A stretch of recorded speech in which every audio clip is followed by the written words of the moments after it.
Joining me on Impact Catalyst is the Executive Director of Alpha House, Jennifer Stracick.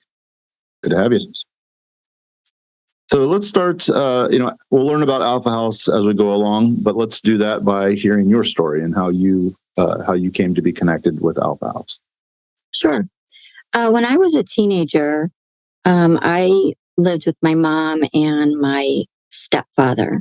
Actually, it was not far from where Alpha House is now, which is very strange for me that I ended up at Alpha House because it was so close. And I was abused by my stepfather. I was neglected by my mom. Nobody was really concerned about where I was at any given time. And ultimately, it resulted in being human trafficked by a boyfriend, wow. Which resulted in me being pregnant. And I didn't realize I was pregnant until I was 7 months pregnant.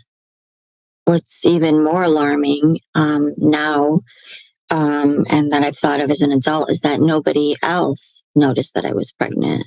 So I would go back in and out of I'll call it a home, and I would sleep there at night, go in when my stepdad was sleeping. So, he wasn't abusing me as much when I did that. And nobody knew that I was pregnant. The shape of my body changed. I was carrying a boy, so I carried him mainly on my back. But I remember I woke up one day in the morning and I noticed, I was 15, and I noticed that my body was changed. And I yelled out for my mom and I said, something's wrong. So she took me to the doctor, and it was just such a shock because I was 7 months pregnant, which means I only had 2 months before a baby was coming. So I ended up going back home, and the boyfriend that I was pregnant by didn't want nothing to do with me anymore. He couldn't traffic me anymore. Nobody was interested in a pregnant female. So I went home with the thought that I was going to keep my son, have my own family, just have this magical thinking. The abuse continued when I was there. I remember I turned 16 in January, and my stepdad got so mad that my mom took me to the movies that when I came home, he threw my birthday cake all over the car and just made threatening things, and he destroyed my whole bedroom that I had prepared for the baby. So it was just an unhealthy environment. Fast forward to, giving birth to my son. Initially, I said I have to give him up for adoption. I can't bring him back to that environment. And I had a family, a lawyer husband and wife that were going to adopt my son. But then somebody let their name slip. And so they backed out because they didn't want me to kind of bother them, I guess. So then I gave the baby to like a respite overnight place. I said, I need to think about it. And then I came back home with my mom, and me and my mom talked about it. I was like, I really miss the baby. So we got the baby the next day. And then the goal was for me to keep my son. I thought I was doing a pretty good job. I had everything for him for being 16, but then the abuse started again.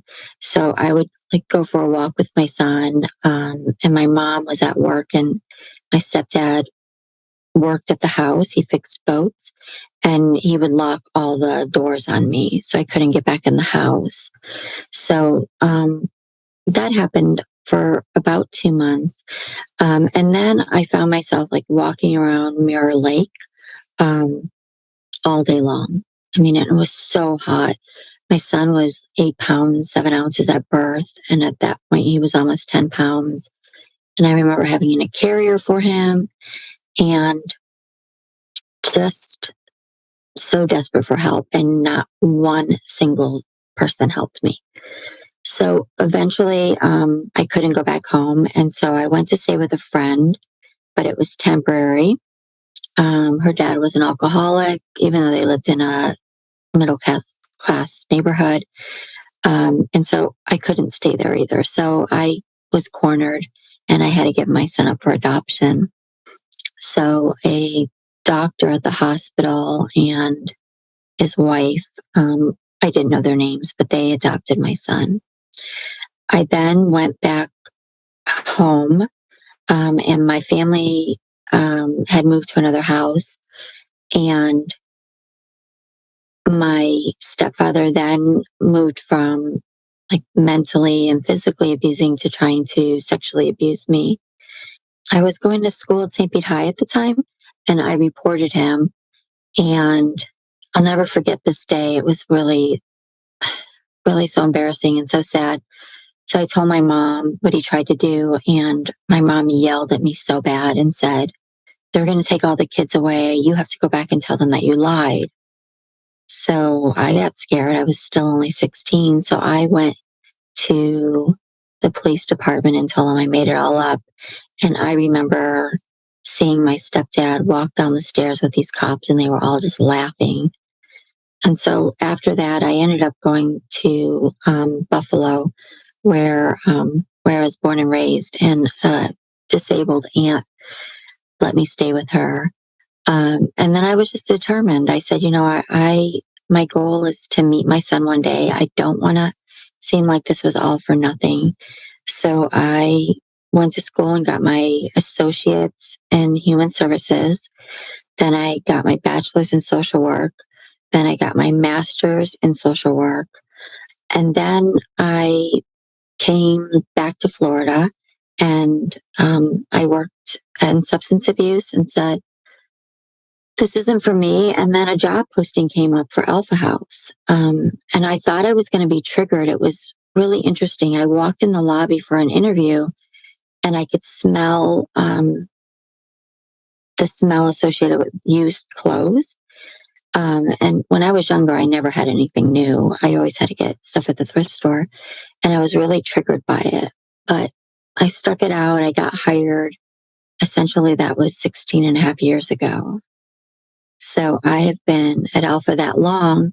And the reason why I came full circle is because I wanted to work with young girls or women that had a choice. Because I have been riddled. The grief is so unimaginable that I've experienced by losing my child all those years. So I wouldn't wish that on anybody to not have a choice. I'm very sorry that you had to go through that. It sounds terrible. And so, when you were walking around Mirror Lake, had Alpha House connected with you at that point, now in the role that you're in, what would have happened? How would Alpha House then engage with you, and what would they have done? What would that help look like? Yeah, so if somebody would have told me about Alpha House at the time, because it would have been still located in downtown St. Pete, because it opened in 1991 on the location we're at now. But if somebody told me about Alpha House, they would have provided me a safe place to be. They would have welcomed me in. I would have had my own space, with my son. I would have had food to eat for both of us. I would have had all the supplies that he would need. And, that would have eliminated so much stress to be supported by somebody and just to feel like it's going to be okay. And, we're here to help you, and there's no expense associated with it. And, as you've worked with girls that have been in your situation, you mentioned your stepdad coming down the stairs with the police officers, and they were sort of laughing. And it seems to me, it feels like in the modern world, even, if you had said this happened, and then even if you said it didn't, that wouldn't have been, nowadays, that wouldn't be good enough. They would still dig. Is that true? Or is that a sign of a way things happened in the past that is better now? Or do you think that same scene could play out again, even now? I mean, I think it could play out, but I definitely think that we're definitely more evolved in helping. And, human trafficking is so prevalent. And Tampa Bay tunnels back and forth between Miami. So it's either Tampa Bay or Miami who's got the highest number of victims. So, I think people are more aware and people know that it can be scary, and definitely look into it more that, why did somebody's story change that quick like that? And with people, the sort of general idea of human trafficking is people being potentially kidnapped from other countries and brought here to be put into the sex trade and things like that. But it happens also through relationships here. Can you talk about what you see? As you're on the ground, on the front lines of this, what you see is sort of the human trafficking situation in the area. Yeah. So our residents, and just like myself, were perfect targets for coming from abused backgrounds and nobody looking out for us.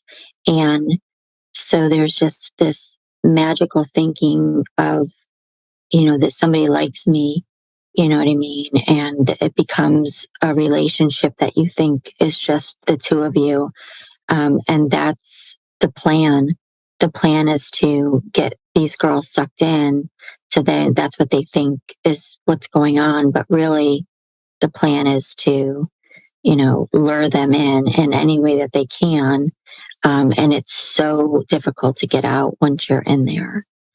And what happens is it's the same thing that happened with me with the girls at Alpha, is that they don't bother them when they're pregnant, but they're waiting for them to have that baby so that they can re-enter them into the sex trafficking.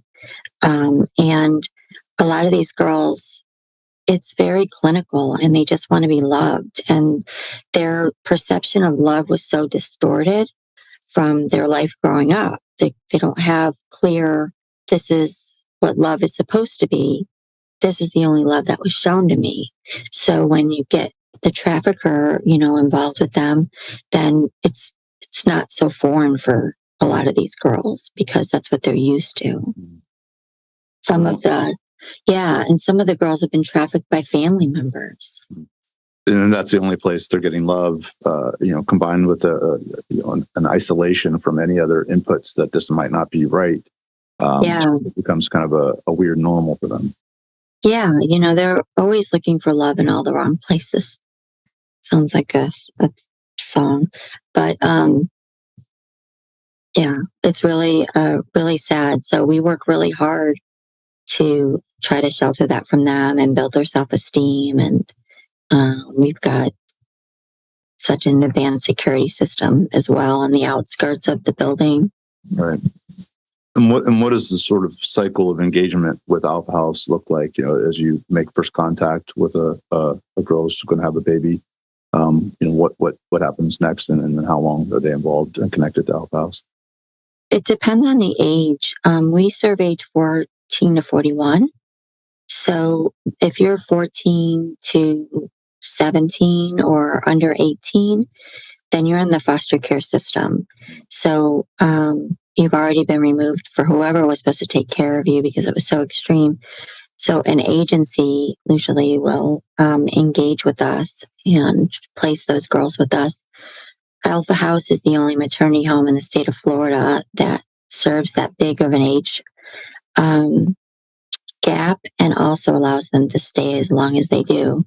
So if you're a minor coming in, you can essentially stay till after you're 18, which could be 4 or 5 years, depending, because they're not allowed to sign a lease as a minor. So where are they going? So the adults age 18 to 41, they can stay with us 2 years after the baby's born. Some a little bit longer, depending on how far along they are when they come to us with their pregnancy. But they filter out faster than the minors, so they're usually about 9 months, 10 months in. We're very structured at Alpha House. We have a lot of rules, a lot of rewards as well as consequences, and some of those girls have a really hard time getting used to that different kind of lifestyle because they've been on their own, living in the streets or being trafficked. So, and with such a long stay period, it can be years. How do you handle occupancy as far as like, are you full now and do you have a waiting list, or do what's your sort of availability? Yeah, we are full. We do have one foster care opening. So we have 16 beds, and so 8 are for foster care and 8 are for adults. But we've got a wait list, a very long wait list for adults to come into our program. I just took 6 calls alone yesterday by myself. Yeah, so we just put them on our wait list and check in with them periodically because we are a long-term program that hinders helping a large amount of people, but it also does benefit the client more because we're more engaged with them for a longer period of time. Internally, we have a therapist that meets with them weekly. We provide trauma groups every week, parenting groups. They have case managers. They have 24/7 supervision. So we're trying to give them a whole holistic approach to try to, help change their world, and the world they came from. Some of the trauma runs so deep, and you have all the other layers of potentially addiction and things like that. So as even as immersive and holistic and intense as your program is, how do you feel? The impact? You're assuming you're meeting the highest possible impact on their lives.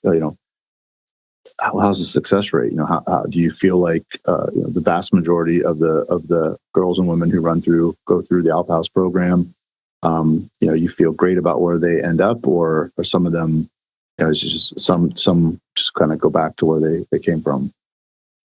We have on average a 90% success rate of having them permanently housed and, having a job and being stable. It's going to be interesting to see how that happens this year because the lack of affordable housing in our community is just hindering us having girls, move into apartments that they qualify for. A lot of them, we've got a relationship with St. Pete Housing. So the girls can get a voucher relatively soon after completing 30 hours of services like counseling groups internally, but the landlords keep raising their rents. So the vouchers are not keeping up with the amount that the landlords are raising. So it'll be interesting to see how the year ends up and if that number stays the same. But one thing I will say is that even the girls that leave our program sooner than we might have a stronger impact on them, they still stay in contact with us when they leave. And we also have aftercare, and we follow each girl for a year. That's great. Well, it sounds incredibly transformational. You mentioned affordable housing. What are some of the other key levers in your mind that if we as a community can look and shine a light on or work harder on being better at? What are some of those key issues that aren't being addressed as well as they could be? Well, that honestly is the main one, and it is the what's talked about in every meeting I attend. I'm on the homeless leadership board, and everybody's always in distress for every meeting because as of last Friday, there's 84 families that are living on our streets.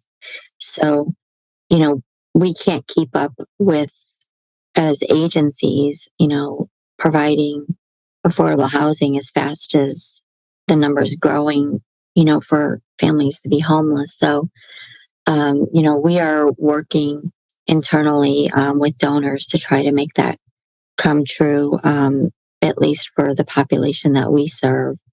But it's not going to happen overnight. It's something that's going to take a lot of planning, and there's a lot of wealthy people in our community that, that are buying up land, buying up houses, and then flipping them and, and then selling them for a very large amount of money. So we're running out of places for people to go in general. So that needs to be, it's a crisis. There's 870 homeless people on the streets in Pinellas County. Of that, the 84 women and families.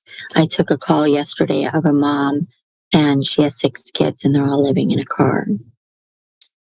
So that, it's not just, it's too much of a task for nonprofits to take the leap. There needs to be, community developers, there needs to be other people in the community that care enough, to help.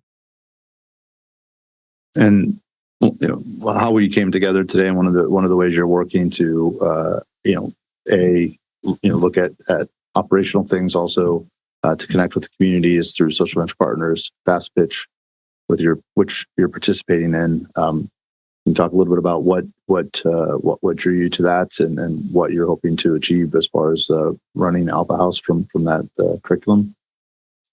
Yeah. So I recently participated in 100 Women That Cares, where you have 5 minutes to say your agency, and you compete against 2 different ones. And Alpha House won. And somebody mentioned to me in the evening about Fast Pitch, so I made sure that I applied this round, and we got chosen. It's a bit more challenging because we got a lot of people to go against now. I think it's not 2 other people, but so what Alpha House is going to be requesting, because it's such a large amount of money to open affordable housing, so we want to try to have as much impact in the community as possible, is we want to start a mobile outreach program. And we would have a team that would have a van that we would, gut out in the back. I think they're called sprinters, and we would have all baby supplies in there, and we would, and their job would be, to service all the families and pregnant women that are on the streets, and make connections with them, and try to get a waiting list going just for them.